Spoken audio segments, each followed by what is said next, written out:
कहानियाँ कहानियाँ सिर्फ सुनने के लिए नहीं होती। कुछ कहानियाँ होती हैं महसूस करने के लिए। ये कहानी आप सुनकर शायद छोड़ दोगे, पर ये जिंदगी भर आपके जहन में रहेगी। So welcome to the channel the horror by Kaushiki. So आज की ये कहानी एक रियल इंसिडेंट पे बेस्ड है, तो आई होप आपको ये कहानी पसंद आए। तो चलिए शुरू करते हैं। हमारी ज़िंदगी में डर का एक बहुत ही बड़ा रोल है और डर को काफ़ी पार्ट्स में डिवाइड किया गया है, लेकिन जो सबसे ऊपर आता है वो है फियर ऑफ अननोन। यानी कि इंसान सिर्फ उसी चीज़ से डरता है जिसके बारे में वो नहीं जानता, जिसके बारे में वो श्योर नहीं होता। लेकिन एक डर ऐसा है जिसको लोग अक्सर नज़रअंदाज कर देते हैं, और इस डर का नाम है कर्मा। एक पल को फियर ऑफ अननोन तो कभी भी हो सकता है, लेकिन कर्मा का जो डर है वो इंसान को साफ साफ पता होता है जो कि वापस आएगा ही आएगा। लेकिन फिर भी लोग अपनी ज़िंदगी में बुरे काम करना नहीं छोड़ते। मेरा नाम स्वास्तिक है, मैं 23 साल का हूँ और आजकल अपने घर आया हूँ। एक्चुअली मेरी बाहर जॉब है। आज मैं अपने घर से थोड़ी सी दूर एक पास के कैफ़े में जा रहा था और रास्ते में मुझे एक घर दिखा। एक ऐसा घर जिसका अतीत उसके घर के आसपास के ऑलमोस्ट सभी लोगों को पता है, और अब तो इस घर को सबके सब लोग हॉन्टेड हाउस बोलते हैं। लेकिन उस घर से आज भी इतने सालों बाद जब मैं उसके पास से जा रहा था, एक ऐसी अजीब सी वाइब मुझे महसूस हुई जैसे कि वो बात कल की ही हो। इन सब चीज़ों की शुरुआत तब हुई जब मैं एक डिप्लोमा का स्टूडेंट हुआ करता था। उस वक्त मैं एक सर के पास ट्यूशन लेने जाया करता था। और हाँ, वो जो घर जो आज एक हॉन्टेड हाउस माना जाता है वो घर इन्हीं सर का था। उस वक्त कॉलोनी के काफ़ी सारे बच्चे उन सर के पास ट्यूशन लेने जाते थे। शाम को जब मैं उनके घर में ट्यूशन लेने जाता था तो उनके घर के ऊपर वाले फ्लोर से एक लड़की के चीखने चिल्लाने की आवाज़ें आती थी। ऐसा लगता था जैसे ऊपर वाले फ्लोर में कोई तो बंद है जो चिल्लाता है। ये चीज़ काफ़ी ज़्यादा कॉमन हो चुकी थी। इवन सिर्फ मैं नहीं, मेरे साथ साथ सारे बच्चों को वो आवाज़ें सुनाई देती थी। काफ़ी बार मैंने और कुछ बच्चों ने उनसे पूछने की कोशिश करी, लेकिन वो हमेशा उस बात को टाल देते थे। और थक हार कर हमने एक टाइम में वो चीज़, वो आवाज़ जो कि एक लड़की की दरवाज़ा पीटने की, रोने की आती थी, वो सब हमने एक्सेप्ट कर लिया था। लेकिन एक दिन मैं और मेरे कुछ दोस्त पार्क में रोज की तरह बैठे हुए थे। मैं, रितेश, सुमित वहीं पर बैठे हुए थे और बातों बातों में सर का टॉपिक खुलता है और सुमित बोलता है, यार ये सर के ऊपर वाले रूम का चक्कर क्या है? जब भी हम जाते हैं दरवाज़ा पीटने की, रोने की, चिल्लाने की आवाज़ें आती हैं। इतने में रितेश बोलता है, हाँ यार पता नहीं ऊपर क्या चीज़ बंद है। मुझे तो कभी कभी बहुत ज़्यादा क्यूरियोसिटी होती है। और मैं भी अपने दोस्तों की बातों से सहमत था। हम जानना चाहते थे कि ऊपर क्या चीज़ है। और फिर मैंने और मेरे दोस्तों ने डिसाइड किया कि हम जानेंगे कि ऊपर क्या है। और उसके बाद हमने सर के आसपास के जो लोग रहते थे उनसे बातचीत करी। लोगों ने बताया कि सर की एक बेटी है 5 साल की, और वो मेंटली ठीक नहीं है और उसको वो लोग हमेशा बांध कर रखते हैं। और रीज़न ये बताते हैं कि वो हार्म कर सकती है, या तो खुद को और या फिर दूसरे लोगों को। तो उसको सिर्फ तभी बंद करते हैं जब कोई गेस्ट या कोई स्टूडेंट उनके घर में जाए। ये सब बातें जानने के बाद हम सबका डर कम हो चुका था। लेकिन जब हमने इस बारे में थोड़ा सा और पता लगाया तो हमें ये पता चला कि सर की 2 बेटियां और भी थी, और वो दोनों भी मेंटली डिसेबल पैदा हुई थी।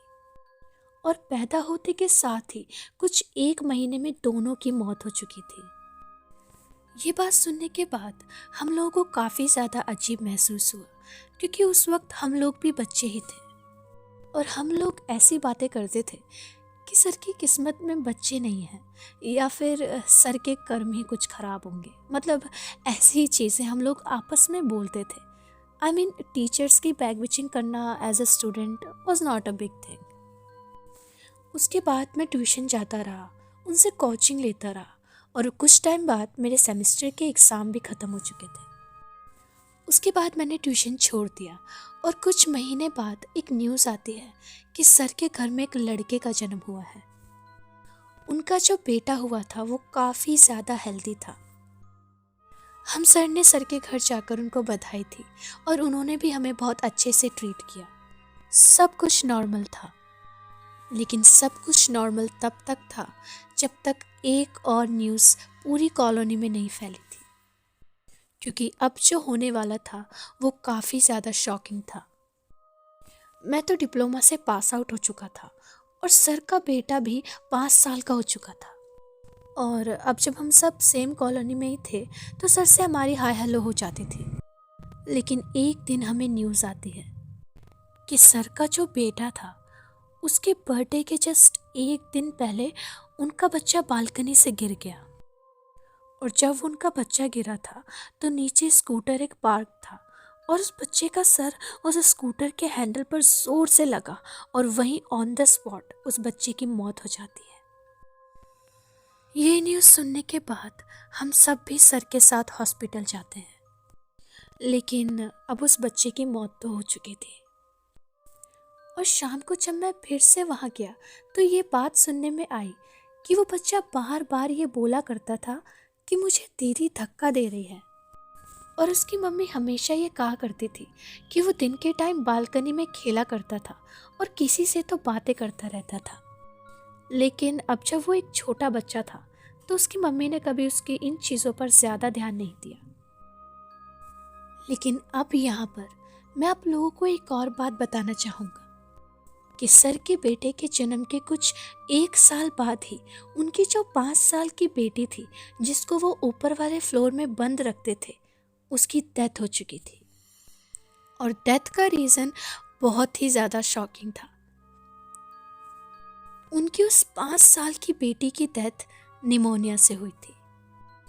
ये सब कुछ जानने के बाद, घर आने के बाद धीरे धीरे और भी कुछ ऐसी चीज़ें कॉलोनी में फैली जो कि और भी ज़्यादा अनबिलीवेबल थी। हमारी कॉलोनी के कुछ रूमर्स का कहना था कि सर की फैमिली में उस बच्चे के होने के बाद वो नहीं चाहते थे कि उनकी जो 5 साल की बेटी थी वो उस घर में रहे। She was like burden for them. और वो अपनी ही 5 साल की बेटी को कमरे में बिना कपड़ों के रखते थे और रात में वो अपनी उस 5 साल की बेटी के ऊपर ठंडा पानी डालते थे और कभी कभी तो ठंड की रातों में वो उसको बालकनी में ही बंद कर कर रखते थे, उसका मुंह बंद करके। कॉलोनी के मकान काफ़ी ज़्यादा बड़े थे तो उस 5 साल की लड़की का विजिबल होना मुश्किल था। अब इस बात में कितनी ज़्यादा सच्चाई थी ये बात कोई भी नहीं जानता था।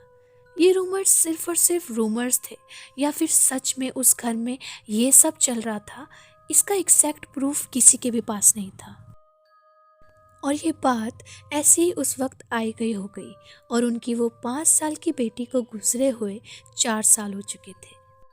लेकिन अब ये जो इंसिडेंट उनके घर में हो रहे थे, उनके बेटे का किसी के साथ बातें करना और उसका बार बार ये क्लेम करना कि कोई लड़की उसको धक्का देती है और फिर उसकी बालकनी से गिरकर मौत होना, ये सब कुछ नॉर्मल तो बिल्कुल भी नहीं था। अब इन सब चीज़ों के चलते लोगों के बीच बातें और भी ज़्यादा बढ़ने लगी। लेकिन कुछ टाइम बाद सब कुछ शांत हो चुका था। कुछ समय बाद मेरी भी जॉब लग चुकी थी एंड मुझे वही सर मिलते हैं। मैं उनको एक बारी में देखकर ही पहचान लेता हूँ और नॉर्मल उनसे पूछता हूँ कि वो कैसे हैं। उस वक्त मेरी भी नई नई जॉब लगी थी तो इसके चलते मैं भी काफ़ी ज़्यादा एक्साइटेड रहता था।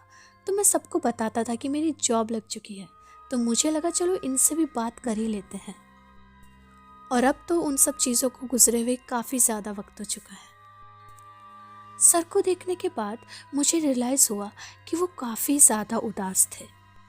उन्होंने मुझे बताया कि उन्होंने अपनी जॉब छोड़ दी है। एक्चुअली उनकी गवर्नमेंट जॉब थी एंड रीज़न था उनकी वाइफ की सडन डेथ। उनकी वाइफ की सडनली डेथ हो चुकी थी।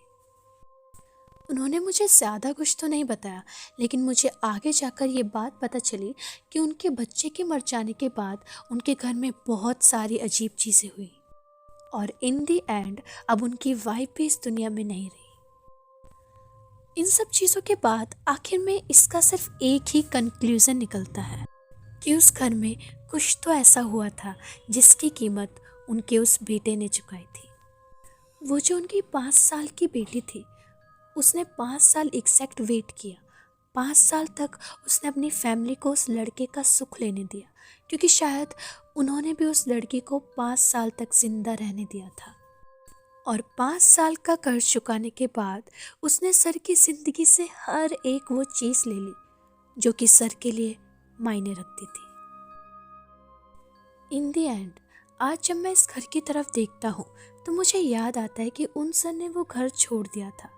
वो कहीं और शिफ्ट हो गए थे और जिस दिन वो गए थे वो दिन और आज का दिन उस घर के आसपास कोई भी नहीं भटकता। इवन आज भी इस कॉलोनी के लोगों का कहना है कि उस घर के ऊपर वाले फ्लोर से रात को रोने की, चिल्लाने की और दरवाज़ा पीटने की आवाज़ें आती है। आखिर में मैं आप सब लोगों से बस इतना कहना चाहूँगा कि फियर ऑफ अननोन से बड़ा जो डर है वो फियर ऑफ कर्मा है, क्योंकि अननोन का फेयर हम लोग नहीं समझ सकते कि कब, क्या और किस चीज़ से हमारा सामना हो जाए। लेकिन अगर आपने अपने अतीत में कुछ भी ऐसा किया है जिसके बारे में सिर्फ और सिर्फ आप जानते हैं, तो ये बात याद रखिए कि वह अतीत आपका पीछा कभी नहीं छोड़ेगा। So guys, this was a story, hope you like it. ऐसी स्टोरी के लिए इस चैनल को सब्सक्राइब करिए, लाइक करिए एंड शेयर ज़रूर करना।